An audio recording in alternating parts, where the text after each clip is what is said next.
Semua persiapan udah beres kan buat acara pensi nanti? Anak band udah pada standby semua kok, Tifa. Baru aja aku cek. Cowok-cowok pada mau tampil konser ya? Mimi gak mau tahu ya. Pokoknya Mimi harus duduk di kursi penonton paling depan supaya mereka makin semangat pas ngeliat Mimi yang cantiknya natural, alami dan gak dibuat-buat ini.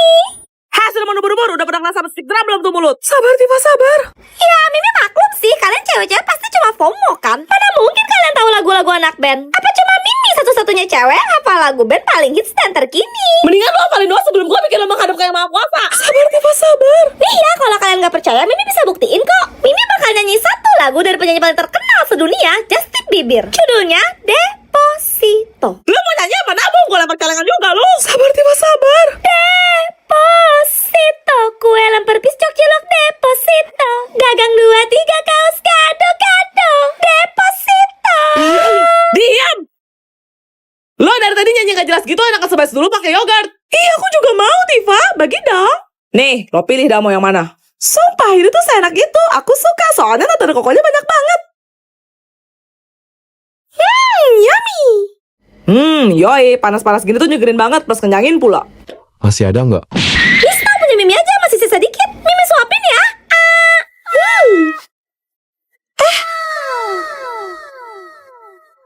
Manis kayak kamu. Dasar bucin. Woi, ngelamun mulu. Bentar lagi maghrib, tak kesambet lo. Hah? Enggak, ini gue kaget aja. Ternyata ada pocong cewek yang bisa ngeludah. Dan kalau kena, katanya kulitnya bakal langsung melepuh dan gak akan bisa sembuh. Namanya pocong wedon. Tapi sebenarnya ada cerita sedih di balik teror yang dia lakukan. Masa sih? Jadi dulu di sebuah kampung, lahirlah seorang anak perempuan cacat bernama Winda. Naas, ibunya menghembuskan nafas terakhirnya setelah mengalami pendarahan hebat. Kasian. Tak lama, Mbah Trejo, dukun yang terkenal sakti di kampung itu, mengatakan bahwa Winda akan mendatangkan kutukan bagi kampung tersebut. Kok gitu? Winda pun tumbuh dewasa, namun para penduduk membencinya. Ia selalu dihina karena tinggi dan cara berjalannya yang tak wajar. Ia juga sering ditimpuk batu, sebab sejak ia lahir, kampung tersebut dilanda kemarau panjang yang mengakibatkan petani gagal panen. Parah. Masih percaya begituan? Sampai suatu hari, Mbak Trejo menghasut warga untuk menumbalkan Winda ke Dewa Gunung. Karena kalau tidak, seluruh kampung akan celaka. Winda pun dibawa secara paksa, kedua kakinya dipatahkan. Lalu ia menjemput ajalnya setelah Mbak Trejo menancapkan keris tepat di jantungnya. Tapi sebenarnya itu cuma akal-akalan Mbah Trejo aja yang ingin menguasai ilmu tengkorak geni. Di mana syarat terakhirnya adalah mempersembahkan gadis yang berusia di bawah 17 tahun. Jangan bilang. Semenjak lahir, Mbah Trejo sengaja menyebarkan rumor miring tentang Winda. Belum lagi, kemarau panjang di kampung tersebut adalah ulah jin jahat Mbah Trejo sendiri. Ngawur. Arwah Winda yang tak terima itu pun menuntut balas. Ia berubah menjadi sosok pocong wedon setinggi lebih dari 2 meter. Yang bisa terbang melayang dan mulai meludahi sisi kampung termasuk Mbah Trejo. Hingga tidak ada satupun orang yang tersisa. Dan kini, kampung tersebut menjadi kampung mati. Let it go! Let it go! Udah Celo, udah please. Sakit kuping koko dengernya. Kita cari lagu yang lain aja ya, Celo. Tapi jangan sukanya Frozen ini, Cia. Kamu tahu nggak ada teori gelap di balik film kartun Frozen? Enggak, Axel. Jadi, animasi film kartun Frozen yang diproduksi oleh Disney pada tahun 2013 itu mempunyai tujuan untuk menyembunyikan sesuatu. Maksudnya? Ada rumor yang mengatakan bahwa Walt sang pendiri Disney tidak benar-benar meninggal. Ia hanya dibekukan, dan dalam bahasa Inggrisnya juga bisa disebut sebagai Frozen. Bentar. Gimana? Tunggu, bukannya Walt Disney didiagnosa menderita kanker palu-palu? Terus koin pada bulan Desember tahun 1966 kan? Iya, konon sebelum Walt Disney benar-benar menghembuskan napas terakhir, tubuh dan otaknya diawetkan dengan cara dibekukan.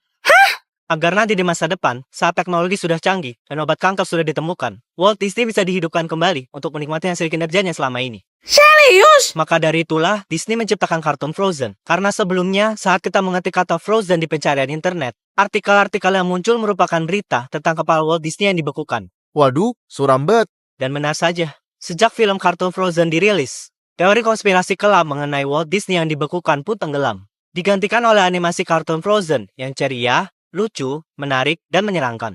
Berarti semua itu cuma buat tutupin kalau... Akhirnya kelar juga laporan kerja kelompoknya. Pegel banget.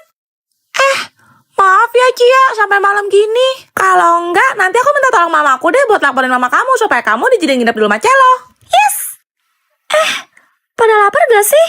Nasi goreng datang. Giliran tugasnya udah kelar aja bernongol lu. Lu gak mau nih? Ngomong-ngomong nasi goreng, kalian tahu cerita tentang rumah Pondok Indah gak?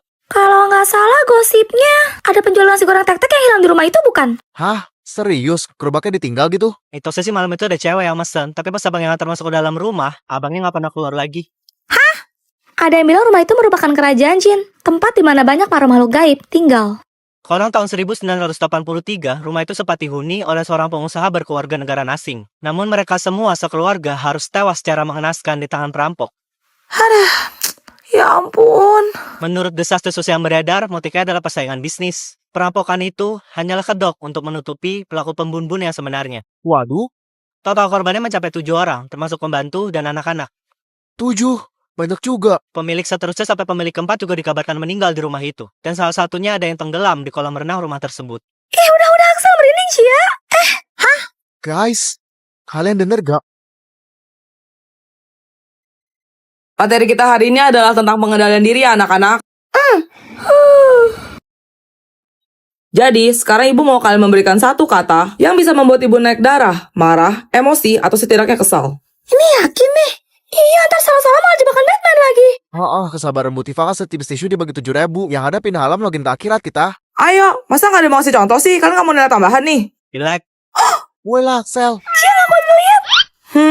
Jelek ya? Ibu juga nyadar sih. Tapi, itu belum bisa bikin ibu marah. Ada lagi? Lu, Bu Tifa kenapa? Lupa minum obat? Kesurupan kayaknya. Apa perlu siapa panggil Ustadz buat dia? Bodoh. Usaha yang bagus, Celo. Tapi tetap aja, itu belum bisa bikin ibu marah ataupun kesal. Siapa lagi? Setan! Gimana ya? Masih belum cukup juga tuh, Cia. Coba kamu ya lihat, dari tadi kamu diam aja. Kasih ibu satu kata yang bisa bikin ibu marah atau kesal. Hah? Kasih ibu satu kata yang bisa bikin ibu marah atau kesal ya, lihat. Hah? Kamu tuh denger gak sih? Tadi kan ibu bilang, kasih ibu satu kata yang bisa bikin ibu marah atau kesal. Hah?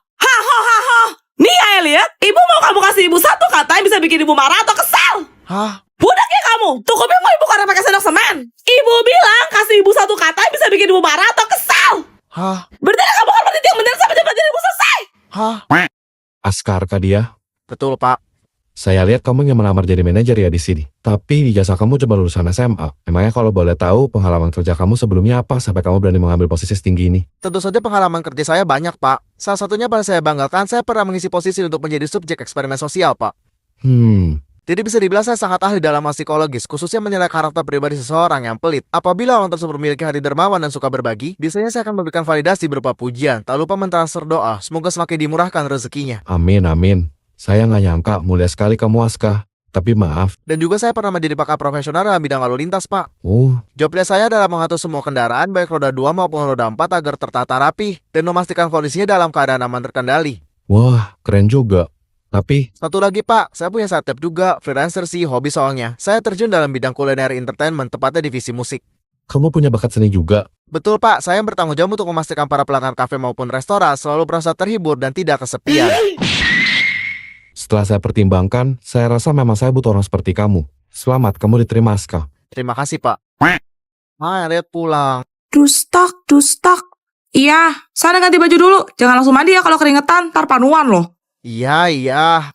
Ganggu aja, orang mama lagi latihan velocity. Dustak. Dah ya, Mah. Ella capek banget, mau taras dulu di kamar. Akhirnya bisa santai. Bentar. Hari ini kan hari Kamis. Tengah ada jadwal les dong. Aduh, capek banget. Pulang sekolah, masih harus belajar lagi. Kapan kelarnya ini, Mah? Oh, aku punya ide. Pura-pura tidur aja. Yes, akhirnya hafal juga Velocity Pro Max. Hah, udah jam 5. Gawat, Elliot kan ada les, Elliot. Elliot bangun, Elliot kamu ada les kan?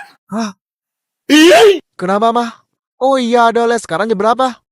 Jam 5:05. Ya, sayang banget. Padahal Lelet mau ngeles Roma, pasti tempat bimbelnya udah tutup. Gara-gara Velocity. Mau gimana lagi? Tapi lain kali jangan diulangin ya. Les kamu tuh mahal tahu, tekor mama kalau kamu bolos mulu. Yes, berhasil. Mau aja dikibulin sama si Koko. Itu mah cuma alibi Koko biar nggak ngeles. Udah berani ya kamu bohongin mama? Ampun, Mah. Si. Guys, di hari terakhir Ramadan tahun 2025 ini, kita mau battle cemilan buat buka puasa bersama. Tim cewek jangan lupa pencet tombol like. Tim cowok pasti menang. Yang suka coklat jangan lupa pencet tombol. Subscribe. Langsung aja kita mulai, let's go. Pertama cara membuka yang warna putih, guys. Isinya ada 3 warna, merah, kuning, dan hijau. Kita buka warna merah dulu, dalamnya warna putih. Yang kuning juga sama, guys. Kalau yang hijau, sama juga ternyata. Langsung aja kita malkinya. Rasanya susu gitu, enak.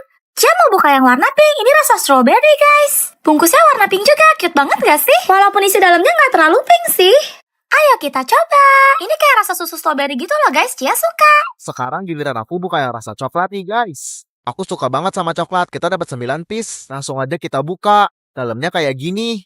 Markinyam. Aroma coklatnya enak dan gak bikin enak. Mantap. Terakhir aku mau buka yang warna hijau nih guys. Dari kemasannya sih aku baca katanya rasa pandan. Oke, kita buka dulu. Yang ini dalamnya warna hijau juga guys. Markinyam. Aroma pandannya wangi banget guys. Kalian? Rasa apa? Komen. Guys, hari ini kita mau cobain oleh-oleh nyam-nyam impor dari Turki. Tim cewek jangan lupa pencet tombol like. Hah, tim cowok udah pasti menang. Yang suka coklat jangan lupa pencet tombol. Subscribe. Ya udah langsung aja kita mulai, let's go. Pertama Cella mau buka yang rasa selai kacang nih guys. Ayo kita tuang. Jangan lupa cocol biskuitnya ke selai kayak gini ya guys. Biskuitnya empuk dan rasa selai kacangnya enak guys. Lanjut, Cia mau buka yang rasa strawberry. Wah, selai strawberry-nya wangi banget. Warnanya pink pucat gitu sih. Ayo kita coba. Markinyam. Cocol selainya yang banyak guys. Rasa susu strawberry, yummy. Aku mau buka yang rasa coklat hazelnut nih guys. Menurut aku coklat dan kacang hazelnut itu adalah kombinasi yang gak pernah salah sih guys. Alias pasti enak banget. Ini selainya encer gak sepadat yang dua tadi. Sumpah mantep guys. Terakhir aku mau cobain yang rasa kacang pistachio. Jujur aku nggak terlalu suka manis, makanya aku pilih rasa ini. Ambil stick biskuitnya terus langsung cocol aja ke dalam selainya. Warnanya mirip sama selai matcha ya, tapi bukan guys, ini kacang pistachio. Markinyam. Dan ternyata rasanya manis banget guys. Kalian? Yang mana? Komen.